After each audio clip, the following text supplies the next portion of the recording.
China has declared firm support for Nigeria's government, stating it backs the country's right to pursue her own development path suited to national conditions. In a statement on the Chinese embassy's website in Nigeria, China's foreign ministry spokesperson Mao Ning emphasized China's opposition to any country using religion and human rights as excuses to interfere in Nigeria's internal affairs. The response is against US President Donald Trump's recent threats of potential military action in Nigeria over alleged persecution of Christians. China explicitly opposed threatening other countries with sanctions and force, reinforcing her position against such interventions.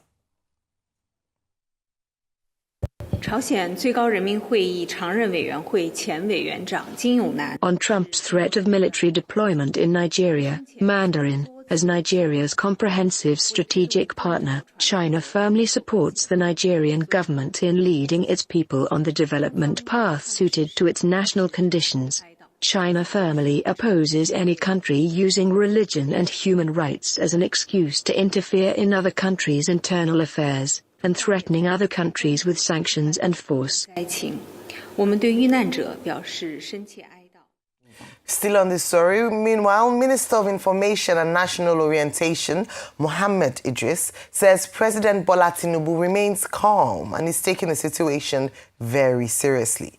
At a routine consultation with the president at the State House, Idris said government has opened channels of communication with Washington and other international partners to reassure them of Nigeria's commitment to protecting citizens of all faiths and strengthening national security.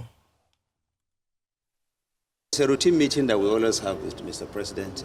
As Minister of Information, I need to consult with Mr. President from time to time, and this is exactly what we have done.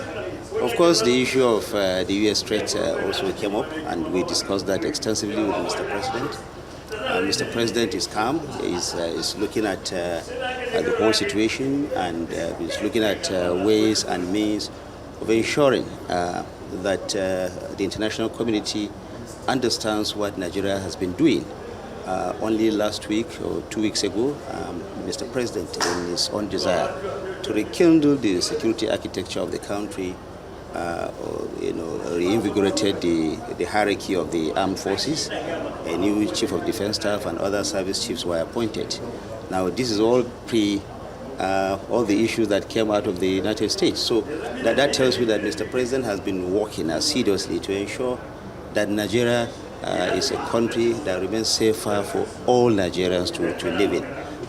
We're looking at all the issues, and we don't want to overheat the discussions, but work is ongoing, and we're also opening channels of communication so that the international community will understand what Nigeria has been doing better, and also what we intend to further do to ensure that whatever concerns there are, either domestically here or from the international community, are answered.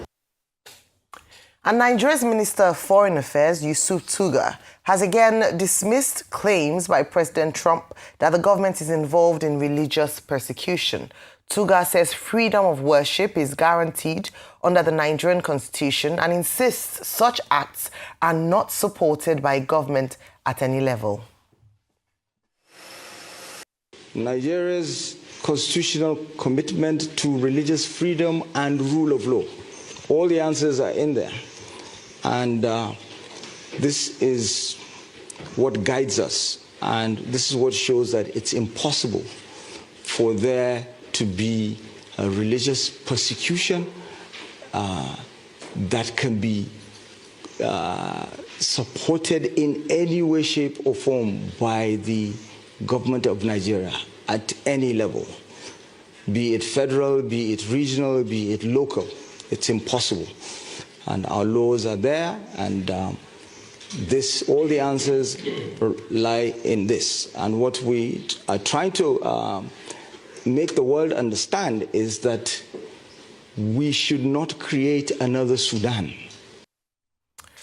President Bola Tinubu has written to the Senate seeking approval for a fresh 1.15 trillion naira borrowing from the domestic debt market to finance the deficit in the 2025 budget.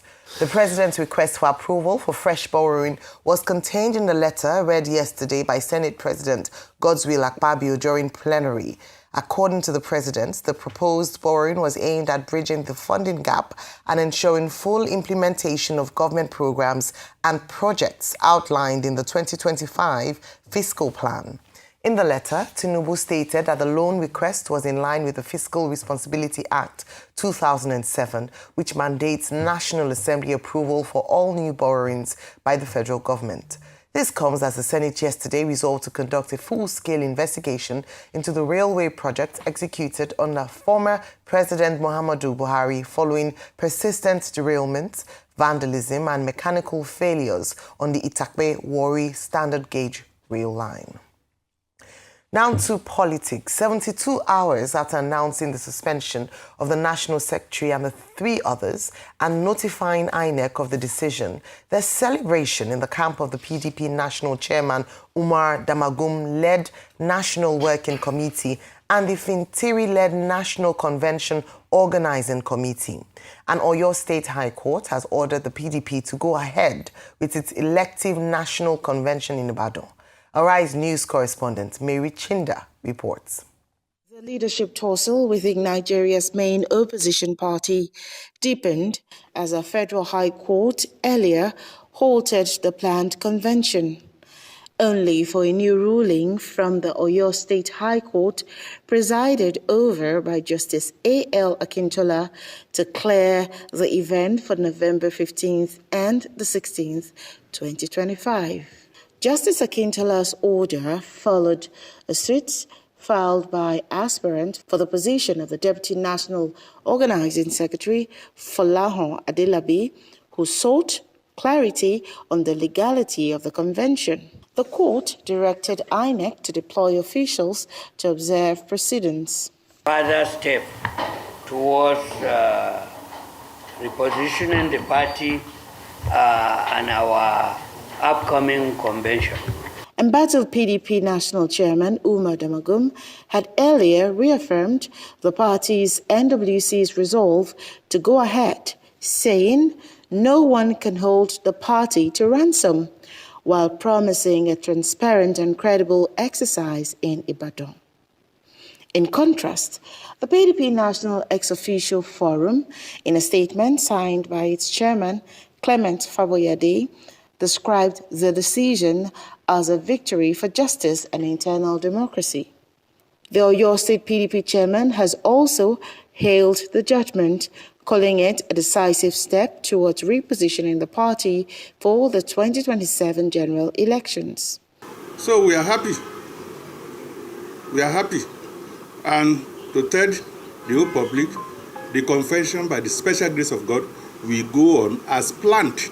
As both factions dig in, analysts warn of a possible parallel convention, a development that could further deepen the party's internal crisis. Mary Chinda, Arise News. All right. Okay, so stories this morning, Rufai, of course, still dominating the headlines across the nation, and now taking on an international dimension is the response by the Nigerian government to President Trump's threat. Of course, more borrowing by the president approaching the National Assembly, and then the PDP has obtained a court judgment in Ibadan. Your take on these stories? The interesting game in the PDP keeps going on. But you see, I'm taken aback by this borrowing. I thought there was a 1 billion we took recently from World Bank, or we say we're going to take, because you see, the borrowing is so much now that you've lost track. I've lost track. There's another 1.15 trillion for budget support. There's another 2.5 trillion and 500 million, 2.5 billion and 500 million for Sukuk and all of that. At the same time, it is this same government that released a message that we have removed subsidy so that we can make savings, and they are making savings. Secondly, the same government, in one breath, says they are breaking records with revenue. So why are we borrowing? See, I'm sorry, with my little knowledge about things, you can correct me if I'm wrong. I think your revenue is supposed to be able to cover your nascent costs. So if you are raising the revenue and we are borrowing heavily, take for instance the case of the Eurobond we needed to pay up. We decided to take loans to be able to clear up a Eurobond, but we have reserves. So there are many things that I don't understand. But the borrowing is getting too much. This was not the agreement we had now. When we said, okay, subsidy gone, the agreement was that, oh, we're going to save more money and expend them on projects. We didn't say subsidy gone and borrowing will continue. So where are all the subsidy savings as we speak today? At the same time, in all of this, we are making more revenue. Contractors are not being paid. Ayo, I've been getting messages from Association of Indigenous Contractors in this country. Finally, it came to an end where they went to the National Assembly yesterday to protest. They said the Deputy Speaker had tried to broker a deal with them with the Ministry of Finance. They said about 3.1 billion or something will be paid, or trillion. The next thing, the contractors said they've not been paid their money. So we can't pay contractors. We are saying we are getting revenue at the same time. We are borrowing heavily. So what is really going on? And that's why we need to tell ourselves the truth in this country. Has this subsidy removal really done the magic we claimed it was going to do? Because it was supposed to be able to save money and be able to expend them to contracts. As regards the probe, I think and I totally support the probe into the railway projects Buhari did. That Warri Itakpe line has derailed many times. Even look at the Kaduna line, derailed. But with the National Assembly, it's just talk shop. Ayo, is it the same National Assembly that say off your mic? Till today, you didn't hear anything from off your mic. I don't trust any National Assembly. If they want to restore my confidence in them, they should tell us what transpired off your mic and the NDDC project and what happened. That's when I would take them seriously. All the talk of probe is off your mic that we end it. And for good measure, some people will faint. You remember when they were fainting? As regards the matter of this America and Nigeria, I see a lot of skewing of narrative. You know, this country, may God save this country. We have now turned the narrative into North versus South, which is not supposed to be. We have now done propaganda to an extent where it's now us versus them. No. Are people dying across every part of the country? Yes. Are Northerners, Southerners dying? Yes. Are Nigerians dying? Yes. Has this government done well at stopping the killings? No, they can do more. Because Trump has talked about it now, then there's been a lot. Like I've always said, we're a sovereign nation. Nobody can come in and invade our country without our say-so. We have seen security forces said, okay, we can get American support. But the question is, how can the problem end, the problem of killing? There's a popular adage from where I come from. They say a man sees a snake, a woman kills it. As long as the snake is dead. Please, let's take this matter out. And for us that we are so delusional now to think China loves you so much, with due respect, China is speaking for its own interests. Out of the 270,000 tons of rare earth oxide, rare earth metals, China mined over close to 13,000 tons from Nigeria. They are the ones shipping our rare earth metals easily away. So if America is talking about strikes, which I don't believe, which I just think Trump is bluffing largely, there's about strikes in the area where China is mining their rare earth metal. You think China will just look and be saying they should come? So when we are acting like China loves us so much, China is talking about its own interests, or the EU that is talking in our house of board. You think they love you so much? EU that in this country close to 44 billion is going out. There's a particular refinery out of Rotterdam that out of Nigerian crude and everything, they make close to 9 billion. Everybody's talking about their own interest. But when are we going to have leaders that are in the interest of Nigerians? That's the problem we've always had in this country. Because you can see other countries fighting for their own interests. We are always constantly about the interests of our politicians that steal and exploit us. So it's a very sad dilemma that we are currently facing now. And please, we should not fall for all this love here and there and all of that. But quickly, a point I really want to make that is very important is I believe the Nigerian army can stop this killing. Is it not the same that this our country is a great country? I am so proud to be a Nigerian. This was the same Nigeria that set up the ECOMOG force. Over 70% of the troop of the ECOMOG force was from Nigeria. That worked over 7 years to bring parity and peace back to Liberia and to Sierra Leone. Nigeria expended $15 billion of its money on ECOWAS. As at that time, if you adjust that money from inflation between 1991 to 1997, from 1997 to about 2001, if you adjust that $15 billion for inflation, Nigeria spent in today's money is over $30 billion to restore peace and parity to West African countries. That same country is great enough to solve its own problem. We need leadership. All right. Okay. Nigerian newspapers this morning are reporting the passing of General Abdullahi Mohammed.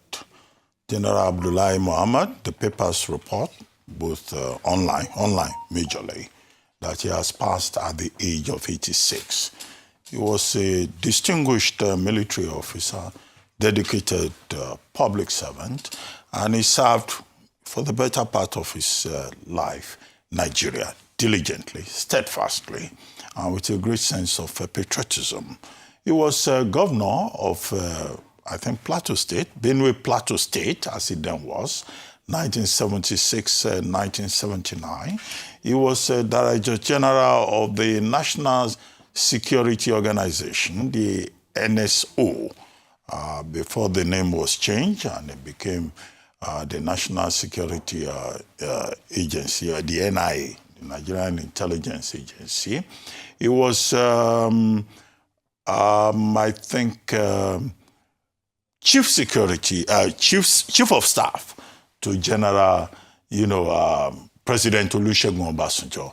From 1999 to 2007, he also served President Shehu Yaradua, as Chief of Staff. He was NSA under General Abubakar Abdul Salami. So you have there a man who served his country diligently. So it's a major loss for Nigeria that such a distinguished general has passed. But we thank God for his life and, for the fact that he had the benefit of making his own contributions, distinguished contribution to the making of Nigeria. Now, as for the PDP, we're now told that the Court of Justice Akintola has now given a ruling to say that the convention November 15 to 16 can hold.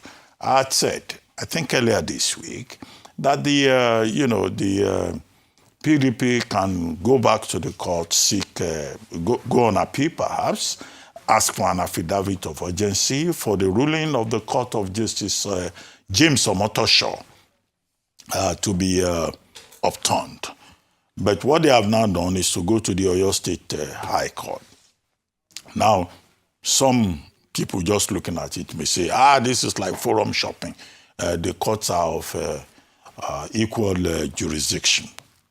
But the issue, the rule, is that where the equities are different, where the subject matter is different, where the persons making the application are also different, then, of course, what will apply will be the rule of lex posteriori, or what is called res judicata. So in this case, the difference on all of those matters that I've identified, the person who went to Oyo State High Court is different, the subject matter is different, the parties, they are also different. So I imagine that perhaps it is now that Oyo State High Court ruling, which is the latest. That's what I was referring to when I said lex posteriori. That will take effect. However, the other party can also go on appeal. But the residual point is about, the fact that what is the party? the PDP is in trouble. I don't know whether they are still in ICU, as Senator Gabriel Suswam said, but the party is truly troubled. But we'll see what happens hereafter. The other camp can also quickly rush to court. So it's an unfolding drama. The next thing about the Minister of Foreign Affairs speaking in Berlin, in Germany, with his German counterpart, saying that, look, the Nigerian constitution does not allow religious persecution. And that is the thing that everyone should note. And I think he's right.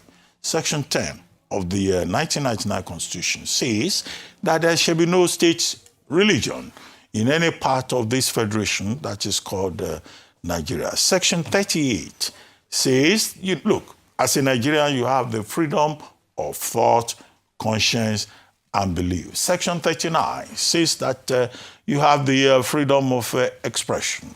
Section 40 says that, look, you can associate with people, freedom of assembly.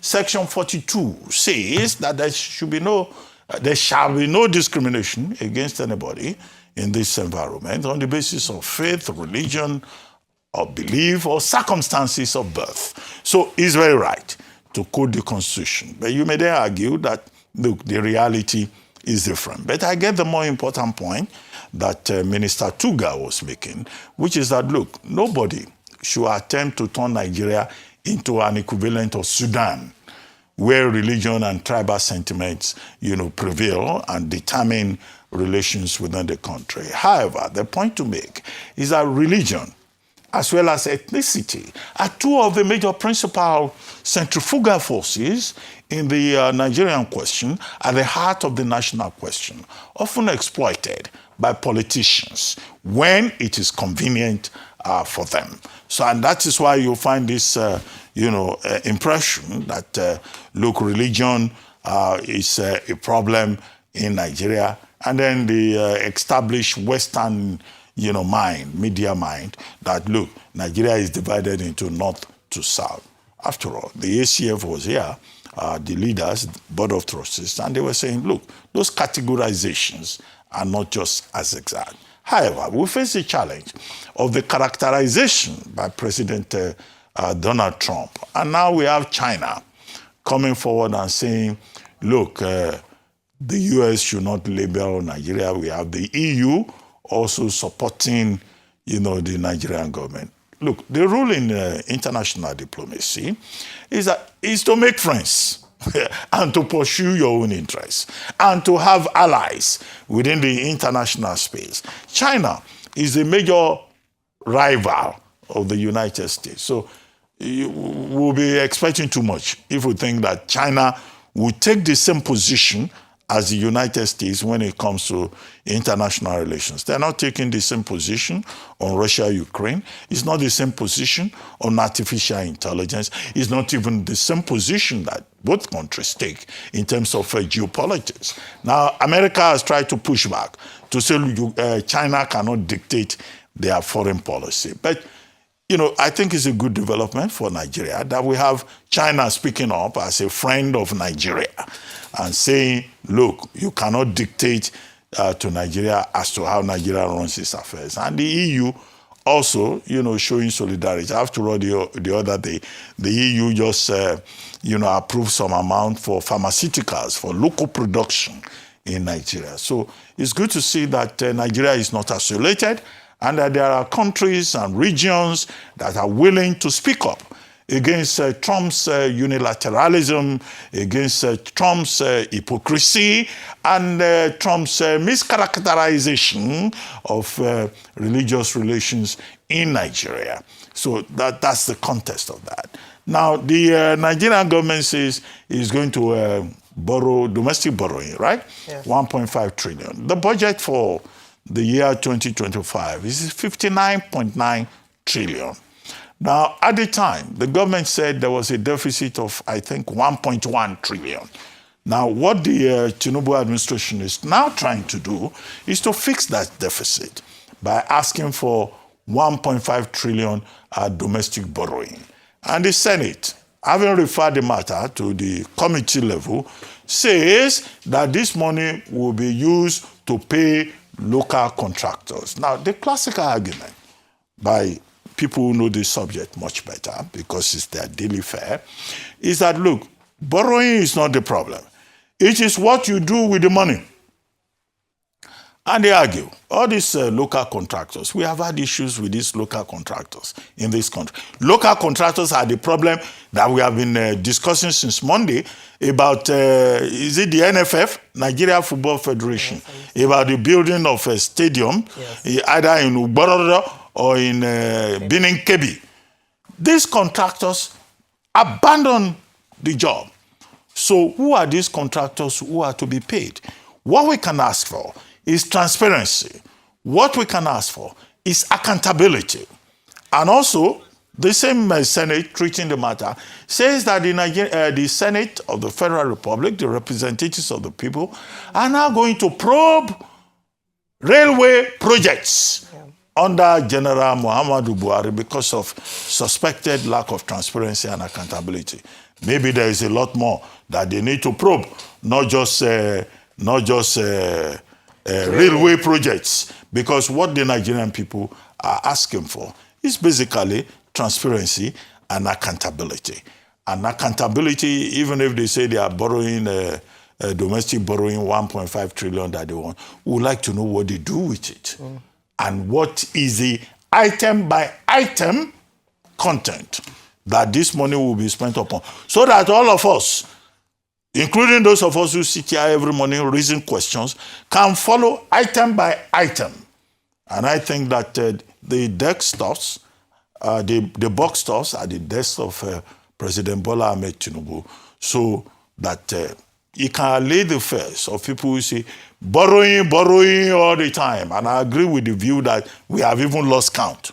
But if we have proper documentation, we can track it. And you have civil society groups like Budget that we should encourage, like SERAP that we should encourage, like Enough is Enough that we should encourage to continue to help, the Nigerian people to track all of these details. Yes, the key word is accountability, and that's that's what is lacking a lot of times, especially from the view of the Nigerian people.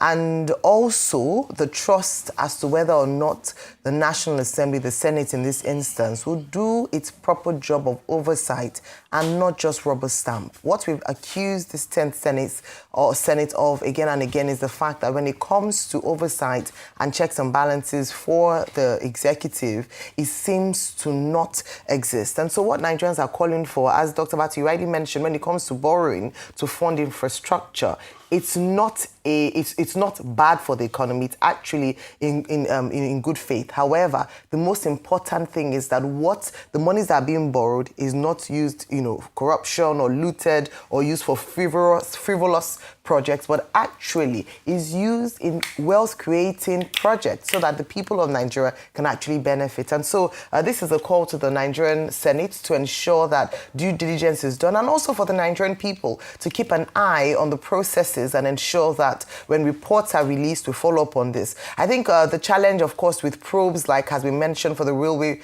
infrastructure, is that usually what we've had in the past with probes like this, whether it be with the NDDC, with the NNPCL, is that we have announcements of investigations and committees and panels set up. But that's where it ends. There's usually no outcome or consequences where there's an infraction that has been noticed. And that's something else that we ought to hold, that we hold the Senate accountable for, is that beyond announcing, big announcements like this, we want to probe CCTV cameras in Abuja, we want to probe railway infrastructure, is not just announcements, but actually going all the way with their probe and coming out with an outcome, and where possible, consequences should occur. Now, let me move on to the PDP. Just a quick statement on that, because one of their chieftains has reacted, saying that there are no factions. They still maintain the fact that there are no factions in the PDP. It's just agents of the opposition who are trying to destabilize the PDP, and that they will continue to feel. This is coming from one of the chieftains who'd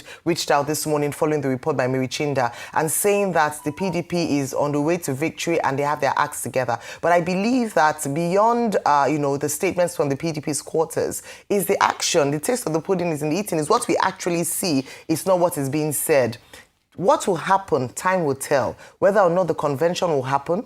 Number two, whether there will be a factional convention, a parallel convention happening by this, people who are said to be seeking to destabilize the party, and would be critical as a foundation to whether or not the PDP would survive as the main opposition party in Nigeria as we speak. Hopefully, this will happen. But I think this also speaks, when you talk about the conflicting judgments, about the state of our judiciary. A lot has been said about that, where, judgment is obtained in one court and a dissenting judgment, or a different judgment is obtained in another court. And this is what the NJC needs to look into. We've called on this a number of times on this table, so that politicians don't cherry pick or shop for judgment based on which court would favor them or not. But as it stands, according to the court judgment in Ibadan, the PDP convention would hopefully hold this month.